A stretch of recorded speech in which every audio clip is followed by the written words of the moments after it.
So I've been having a hard time trying to figure out how to begin this video. Beginning a video is one of the hardest things ever, especially if you're talking about something abstract such as this. But we're just going to dive right into it. So my name is Botkin. I'm 32 years old. I started a company 12 years ago, 11.8, something like that. Let's round up. 12 sounds better.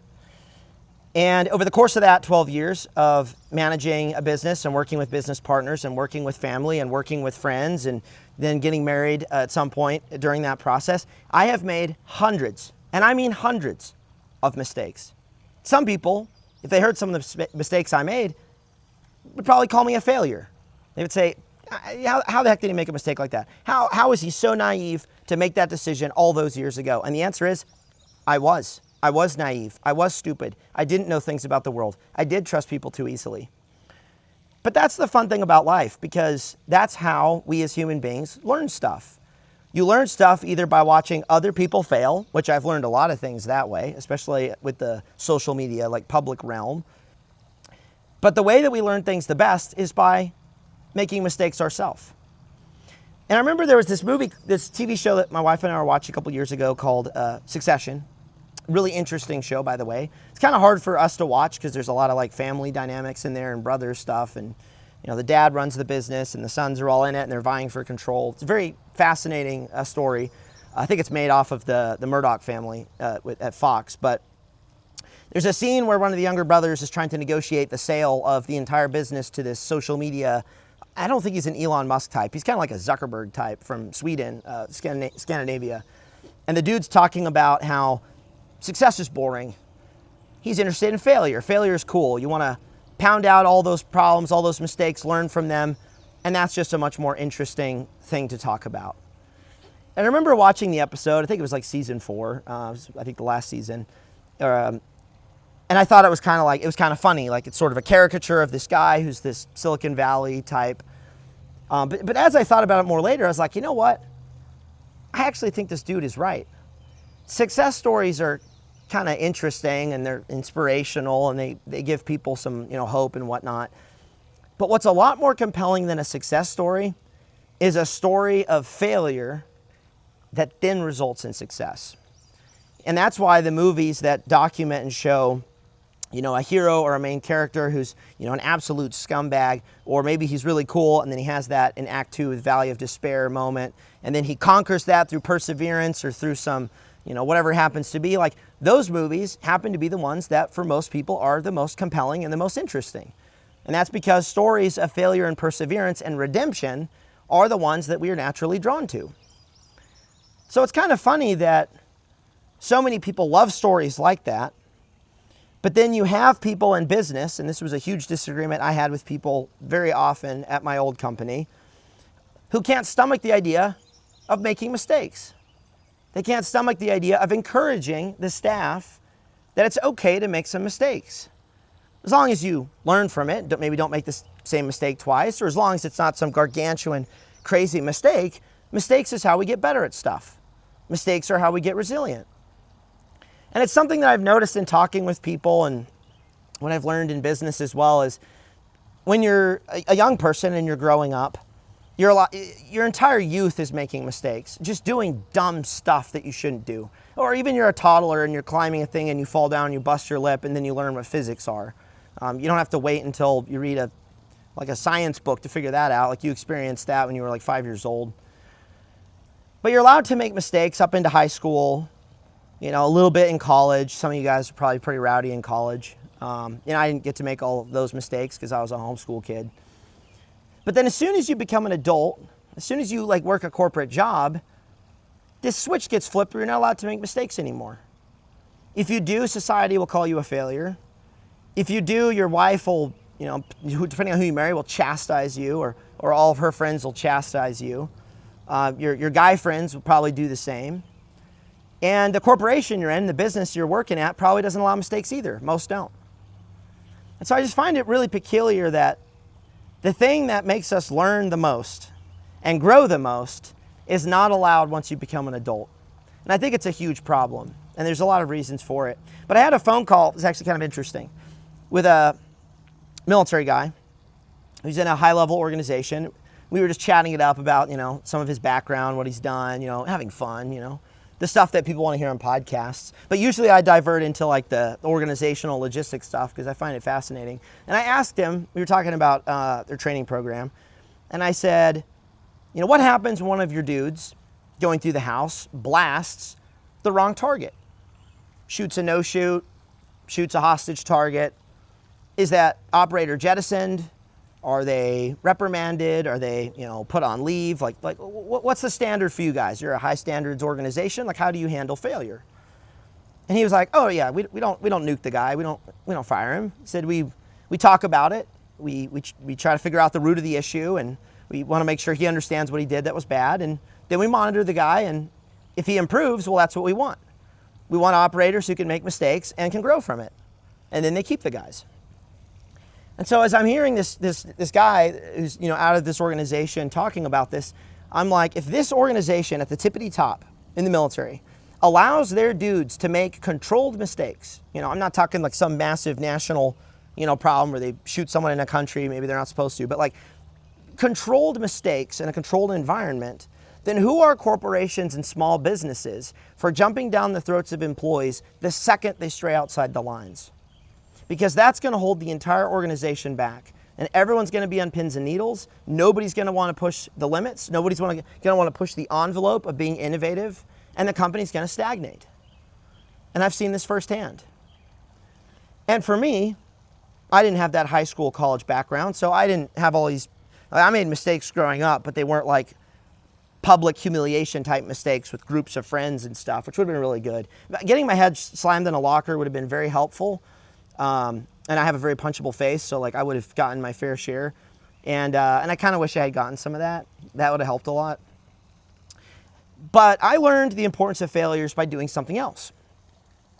So when I started the company, I was just, bopping along, doing my thing, and it was working quite well. And I started taking a liking to shooting. I was shooting guns like 2 days a week. I think at the beginning it was like 1 match every Saturday, and I did like 3 matches a month, and then I transitioned over to shooting weekly on my own. And I've shot over 500,000 rounds. I've shot for a few thousand hours, I think total time, like it's quite a lot.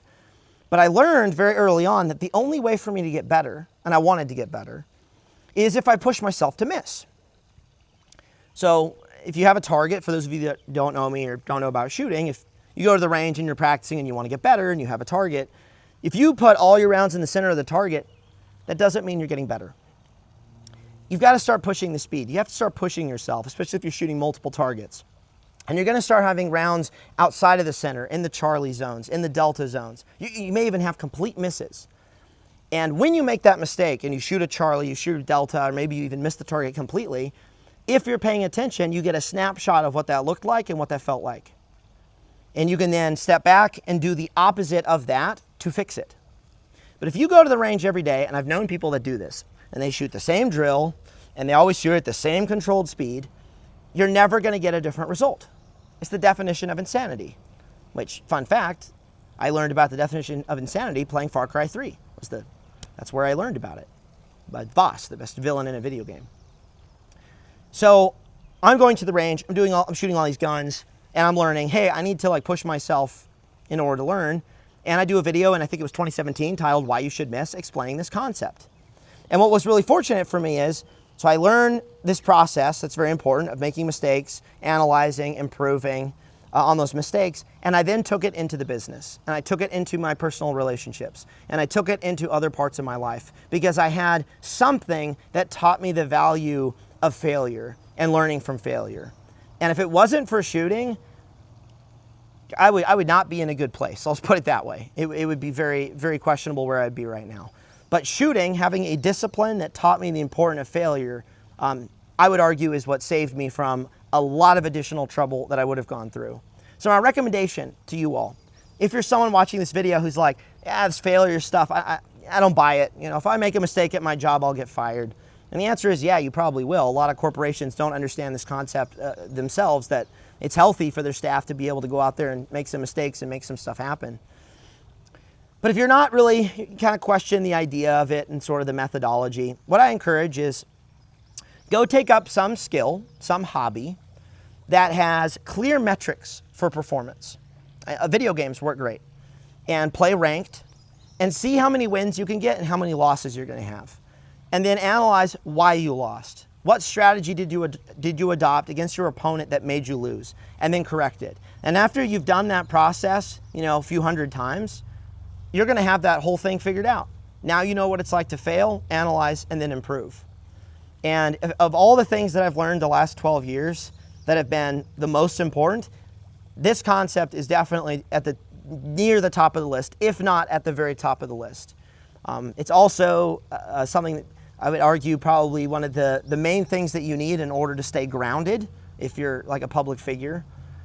Stay somewhat humble, even though nobody's truly humble. Everyone has some pride. Some of it can be good. So go out there, pick up a skill, start to fail, make some mistakes, fix those mistakes, and start to learn that process. It is by far easily one of the most important things that I've learned. And even after learning the process in 2017 with my shooting, I still went on to make a lot of mistakes. Business mistakes, trust mistakes with friends. I made a lot of mistakes with my ex, like boyfriend mistakes you're supposed to make like when you're a lot younger probably. And I just, was like 24 when I made them instead. And she was very long suffering. I would just say stupid stuff to her. Made those mistakes with her, so when Kara came along, I got to make new mistakes. And then I got to learn from those. So, but that's what's exciting about what's next. Because I have been a bad businessman in the past. I have made some very dumb, stupid mistakes regarding, all sorts of business things. And I've made mistakes with friends, being transactional or trusting them too much. There's definitely some of that in the past. And now as I move forward with the new businesses, I don't have to make the same mistakes again. Now I'm going to make new mistakes, like I've never had investors before. I've never worked with private equity. I've never made a company go public. And I've never chased after a military contract. Like there's a bunch of things I've never done before. And I'm sure that I'm going to make mistakes as I go down that road, learning a bunch of new stuff. But you know what? That's okay. Because I know that's what I'm going to need in order to become a better man, or to use the phrase, the better version of yourself, which is kind of, I don't know, it's kind of weird. But in order to get better, you got to get out there and make some mistakes. So I'm excited. I'm excited about what's next. There'll be new mistakes that I get to make. That'll be fun, learn from those. But I can now, I got a lot of, just like the character in Succession talked about, I got to pound out a bunch of my failures early on that I don't have to make now as I go into the 2 new businesses. And that's super exciting. So I hope you guys are in a position, in a company that allows mistake making, provided you analyze and you fix it.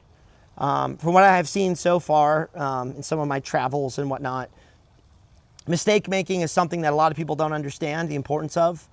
Failures, assessing failures, discerning failures, pushing team members to do that. And I think it's a big problem for a lot of companies. And it's something I want to get into more in the future.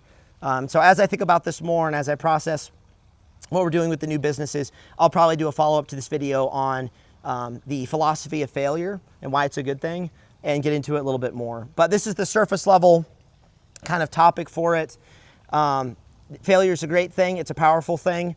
I will say, like, it's so funny because, most of the media we consume, movies and stuff, generally the stories that are the most compelling are the stories of someone failing and then persevering to then succeed.